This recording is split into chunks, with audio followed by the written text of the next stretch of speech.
มันโดยประมาณเนาะอย่างใดก็ตามต้องขออนุโมทนาขอบใจต่อญาติต่อโยมท่านทั้งหลาย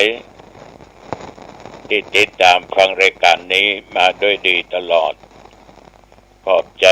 นักขอบใจหลายๆเนอะขอบใจแต่เอาละต่อไปนี้เรามาไหว้พระรัตนตรัยสวดพุทธมนต์เพื่อเป็นมังคละเป็นมงคลต่อชีวิตก็ตั้งอกตั้งใจเนอะโยมเนอะว่าบัดตันก็ยกมือไหว้ว่าได้ก็ว่าโดยกันไปนะทุกสิ่งทุกอย่างนั้นเป็นมงคลอย่างยิ่งตั้งใจเนอะตั้งใจเนอะอะระหังสัมมาสัมพุทโธภควาพระผู้มีพระภาคเจ้าเป็นพระอรหันต์ดับเพลิงกิเลสเพลิงทุกข์สิ้นเชิงตรัสรู้ชอบได้โดยพระองค์เองพุทธังภวันตังอภิวาเทมิข้าพเจ้าอภิวาทพระผู้มีพระภาคเจ้าผู้รู้ผู้ตื่นผู้เบิกบานกราบพระพุทธสวาคาโตภควตาธัมโมพระธรรมเป็นธรรมที่พระผู้มีพระภาคเจ้าตรัสไว้ดีแล้วธัมมังนัมมัสสามิข้าพเจ้านมัสการพระธรรมกราบพระธรรมสุปฏิปันโนภควโตสาวกสังโฆพระสงฆ์สาวกของพระผู้มีพระภาคเจ้าปฏิบัติดีแล้วสังฆังนามามิข้าพเจ้านอบน้อมพระสงฆ์กราบพระสงฆ์นะโมตัสสะภะคะวะโตขอนอบน้อมแด่พระผู้มีพระภาคเจ้าพระองค์นั้นอะระหะโตซึ่งเป็นผู้ไกลจากกิเลสสัมมาสัมพุทธัสสะตรัสรู้ชอบได้โดยพระองค์เองนะโมตัสสะภะคะวะโตขอนอบน้อมแด่พระผู้มีพระภาคเจ้าพระองค์นั้นอะระหะโตซึ่งเป็นผู้ไกลจากกิเลสสัมมาสัมพุทธัสสะตรัสรู้ชอบได้โดยพระองค์เองนะโมตัสสะภะคะวะโตขอนอบน้อมแด่พระผู้มีพระภาคเจ้าพระองค์นั้นอะระหะโตซึ่งเป็นผู้ไกลจากกิเลสสัมมาสัมพุทธัสสะตรัสรู้ชอบได้โดยพระองค์เองพุทธังสรณังคัจฉามิธัมมังสรณังคัจฉามิสังฆังสรณังคัจฉามิตุติยัมปิพุทธังสรณังคัจฉามิตุติยัมปิธัมมังสรณังคัจฉามิตุติยัมปิสังฆังสรณังคัจฉามิตติยัมปิพุทธังสรณังคัจฉามิตติยัมปิธัมมังสรณังคัจฉามิตติยัมปิสังฆังสรณังคัจฉามิอิติปิโสภะคะวะอะระหังสัมมาสัมพุทโธวิชาจารณะสัมปันโนสุขโตโลกวิทูอนุตตโรปุริสธรรมสารถิ สัทธาเทวมนุษย์สานังพุทโธภควาติยันตุนิมิตังอวมังคลัญจาโยจะมนาโปสกุณสัสสโธปะปะคะโหตุสุปินังอาคันตัง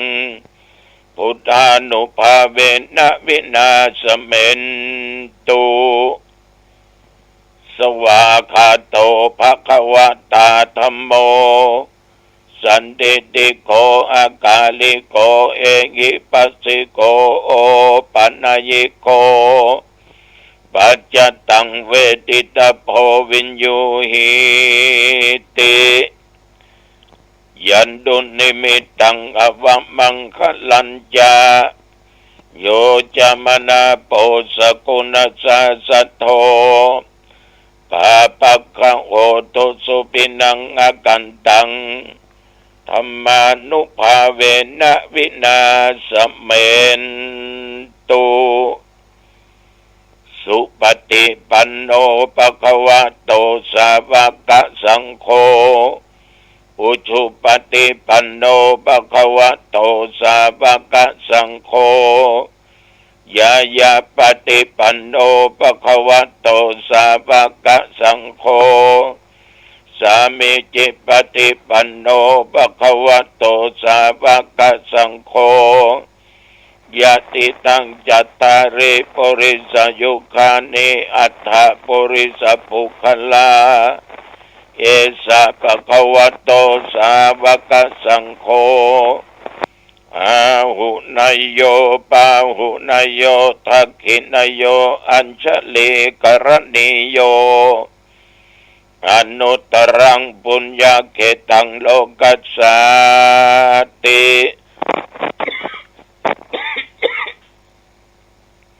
ยันตุนิมิตังอวมังคลัญจาโยจะมนาโปสกุณสัสสโธปะปะคะโหตุสุปินังอากันตังสังฆานุภาเวนะวินาสเมนตุวิปัสสิสานมัตโตจักขุมันตัสสะสิริมัตโตสิกขิสัพพินมัตโตสัพพพุทธานุกัมปิโนเวสปุสานมัตโตนะหาตกัสสะตปัสสิโนนะมัตโตกังกุสันตัสสะมรเสนะปมัตติโนโกนากัมมนัสสะนะมัตโตปรมนัสสะบุสีมัตโตกัสสปัสสะนะมัตโตวิปมุตตัสสะสัพพเทอังคีรัสสัสสะนะมัตโตสักยปุตตัสสะสิริมัตโตโยอิมังธรรมเตเสสิสัพพทุกขปนุตนังเยจะปินิพุทธโลเกยถาพุทธังวิปัสสิสุงเตชนะอภิสุนามะอันตาวิตัสสารธาหิตังเทวมนุสานังยังนัมสันติโคตมังวิชาจรณะสัมปันนังมะอันตังวิตัสสารทังวิชาจรณะสัมปันนังพุทธังวันตามะโคตมันติยะโตหังภะคินิอริยญะชาติยาชาโตนาปิชานามิสัญจิจาปนังชีวิตาวโรเปตาเตนะสัจเจนะโสติเตโอตุโสติกัปปสาโพชังโคสติสังคโตธัมมนังวิจโยตถาวิริยัมปิติปัสสติโพชังคาจัตถาปเรสมาตุเปกะโพชังคาสัตเตเตสัพพทักษินามุนินาสัมมตคตาภวิตาปหุลิกตาสังวัตตันติอภิญญายานิพพานายาจะโพธิยาเอเตนะสัจจวเชนะโสธิเตโอตุสัพพทา เอกัสสมิงสมัยเยนะโถโมคคลานันจักกัสสปังคิลาเนตุกิเตติสวาโพชังเคสตะเทสเยเตจะตังอภินันติตวารโรคามุจจิงสุตังคเนเอเตนะสัจจวัชเชนะโสธิเตโอตุสัพพทาเอกทาธัมมราชาปิเคลันเยนะปิปิริโตจุนดาเทเรนะตัญเยนะพนาเปตวานะสาธรัง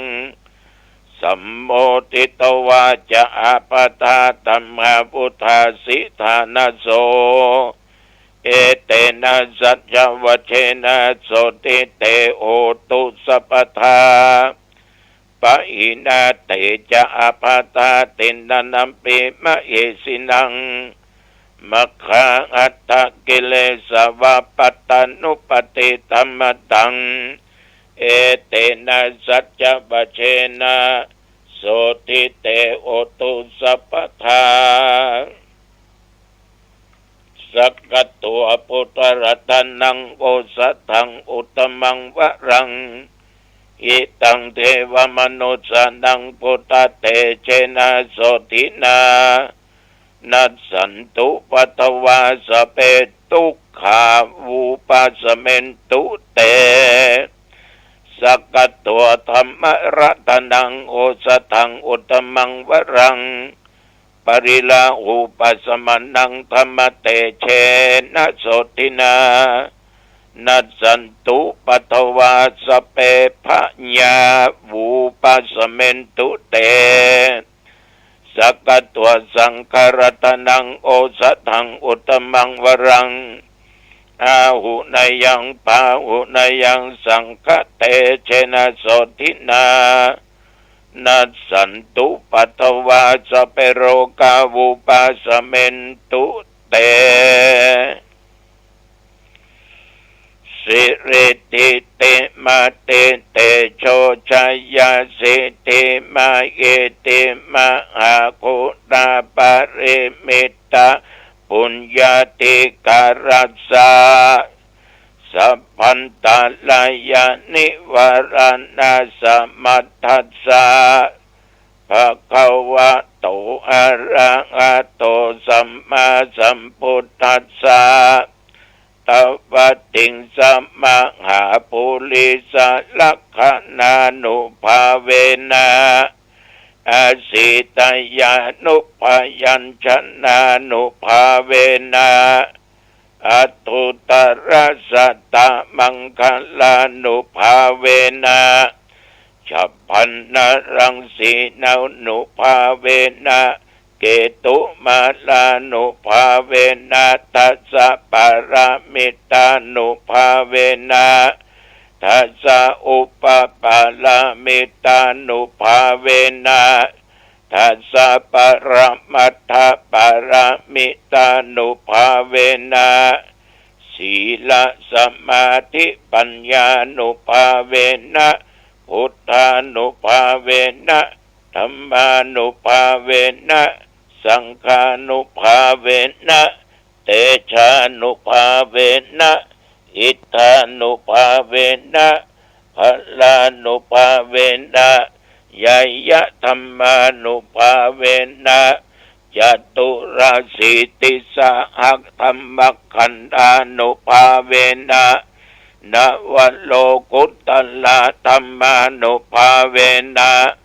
อัตถังคิกะมัคคานุภาเวนะอัตถสัมมาปัตติญานุภาเวนะชลาปิญญานุภาเวนะจตุสัจจญาณานุภาเวนะทัสสะพลายานานุภาเวนะสัพพัญญุตตญาณานุภาเวนะเมตตากรุณินะเมตตากรุณามุทิตาอุเบกขานุภาเวนะสัพพะปริตานุภาเวนะรัตนัตยสรณานุภาเวนะ ตุยอังสัพพะโรคะโลกุปัตตวาตุขะโทมนัสสุปยาสาวินัสสันตุสัพพะอันตรายาเปวินัสสันตุสัพพะสังกัปปะตุยอังสมิจันตุทีฆายุตาตุยอังโอตุสัตวัสสะชีเวนะสมังคิโกโอตุสัพพทาอากาสัพพะปัตนะวนะภูมิคังคามหาสมุทธาอารักขกาเทวตาสตาตุมเหอนุรักขันตุภวตุสัพพมังคลังรักขันตุสัพพเทวตาสัพพพุทธานุภาเวนะสัทธาโสติภวันตุเตภวตุสัพพมังคลังรักขันตุสัพพเทวตาสัพพธัมมานุภาเวนะสัทธาโสติภวันตุเตภวตุสัพพมังคลังรักขันตุสัพพเทวตาสัพพสังฆานุภาเวนะสัทธาโสติภวันตุเตบทพุทธานุภาพธรรมานุภาพสังฆานุภาพบทสาธยายมนต์อันศักดิ์สิทธิ์โดยจิตอันตั้งมั่นเป็นสมาธิอัตมภาพขออำนวยอวยพรแก่บรรดาญาติโยมทุกเพศทุกวัยนับตั้งแต่นี้ไปข้างหน้าอันว่าเคาะปีเคาะเดือนเคาะวันเคาะยามเคาะเมื่อหลับเมื่อตื่นเมื่อยืนเมื่อเตียวเคาะเลวซ้ายและขวาเคาะสปะวะเคาะอันตรายต่างๆนานาจุงอย่าได้เกิดมีมาแก่ศรัทธาญาติโยมแม้นว่าตะรงเคาะทั้งหลายอยู่ขอให้หายวินาศสันตุไปนับตั้งแต่โอกาสนี้ขอญาติโยมทุกท่านทุกคนอันเป็นที่ฮักที่นับถือจงประกอบไปด้วยโชคปีโชคเดือนโชควันโชคยาม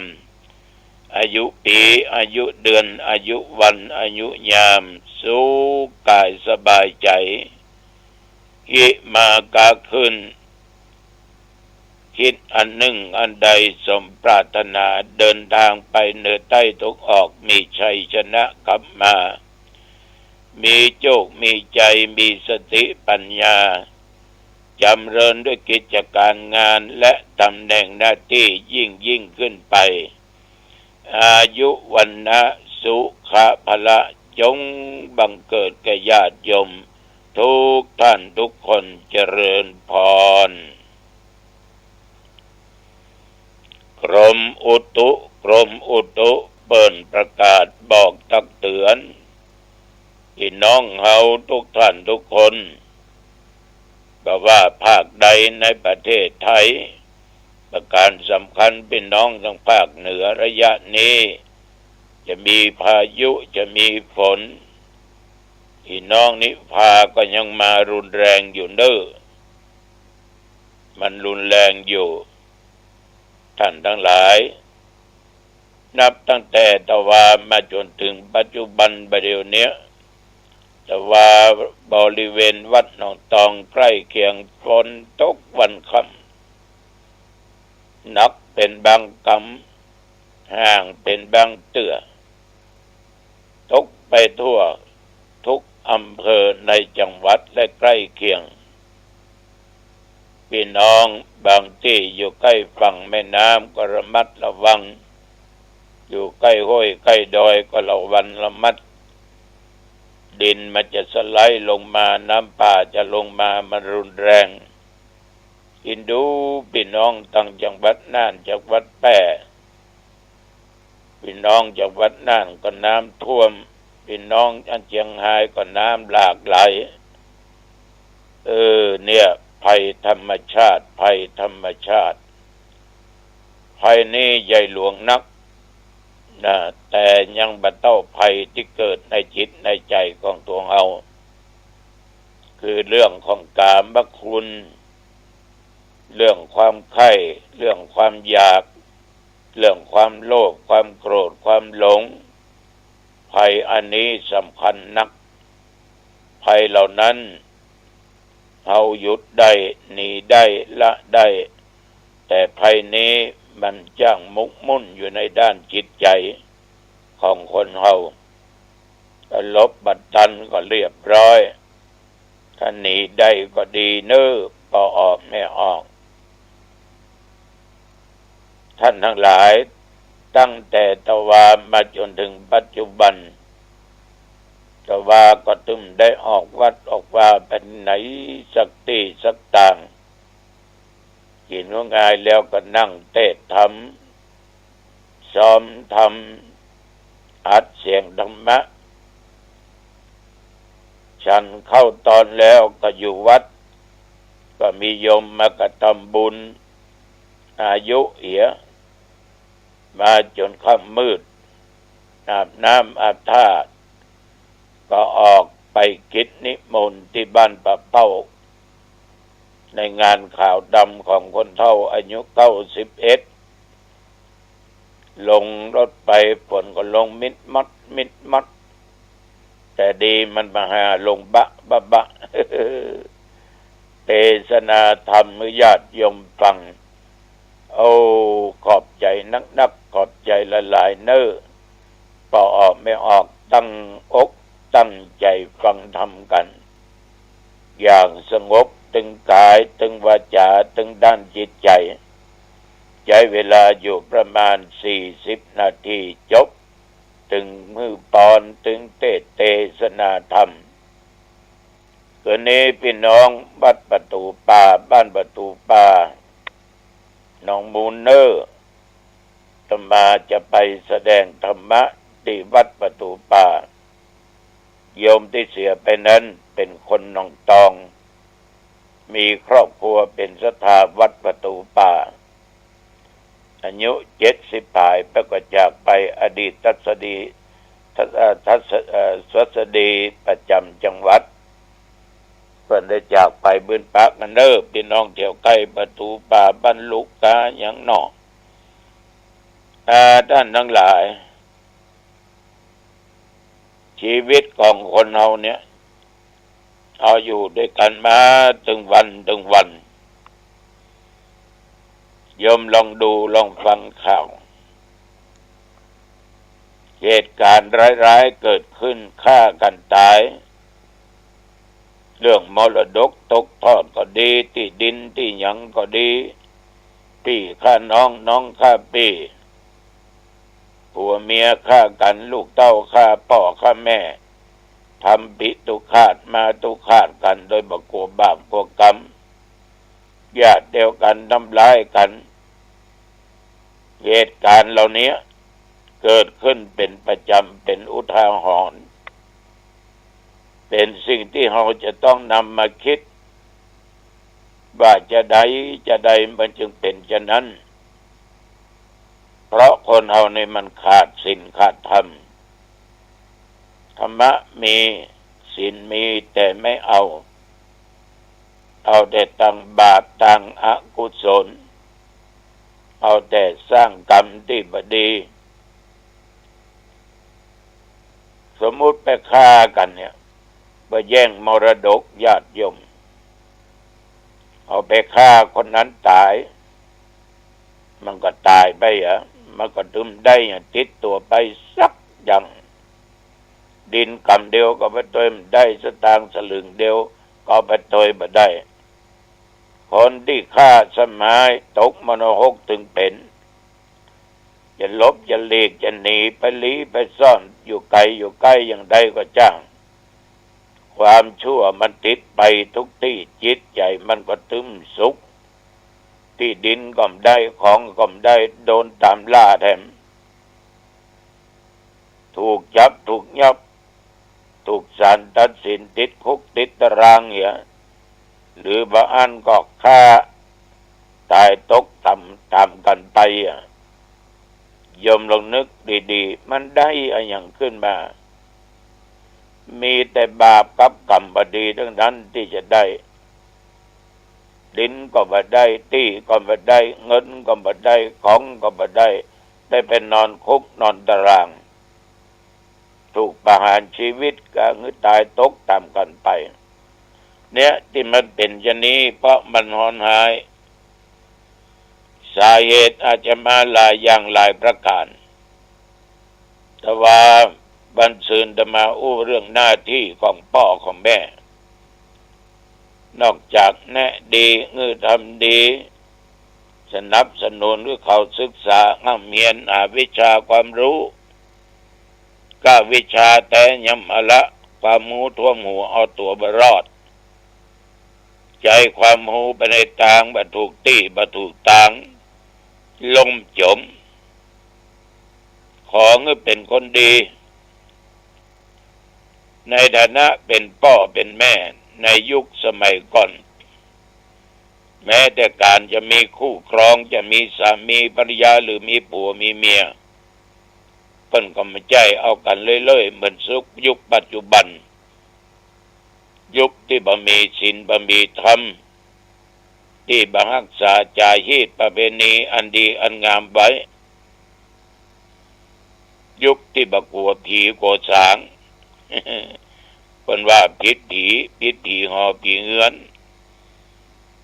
คำว่าผีตัวนี้ญาติโยมคือทำสิ่งที่บ่ดีประพฤติผิดในกามล่วงประเพณีฉะนั้นคนแต่ก่อนจะเอาผัวเอาเมียปรึกษากับพ่อกับแม่คนเฒ่าคนแก่พ่อแม่เฒ่าแก่บอกว่าดีคนนี้ดีเราก็บ่กินยาก็บ่เสพมันยักการยักงานมันเป็นคนดีรู้จักอ่อนน้อมนอบน้อมเอาคนเนี้ยบักเอาคนเนี้ยเดี๋ยวนี้บ่ได้เราจะเอาคนเดียวดีก็จ้างเจ็บหัวอีแม่เจ็บเมียอีพ่อเอาไปอยู่ด้วยกันอยู่ด้วยกันบางกู้คนหม้อยังบ่ตันดำเดือหวดหัวกันละอย่าเพิ่นว่าทัศนคติบ่ตรงกันคนบ่เดียวมันเบื่อหน่ายกันง่ายเหมือนกับของเล่นเหมือนกับซื้อผ้าซื้อครัวเปลี่ยนอยู่ตลอดเวลาเพราะศีลธรรมกรรมฐานมันบ่มีในจิตในใจ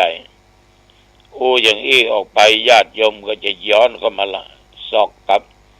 ทีตุเจ้าขนยังมีเอาละเว้ย กรรมภัยกรรมมันเว้นไว้เว้นมันเนอะ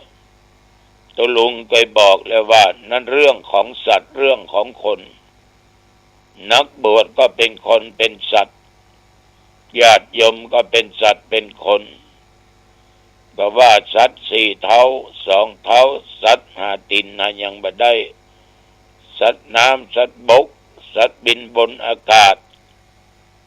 ทุกอย่างเนี่ยโยมทั้งหลายสัตว์เหล่านี้หนีจากธรรมชาติไปไม่พ้น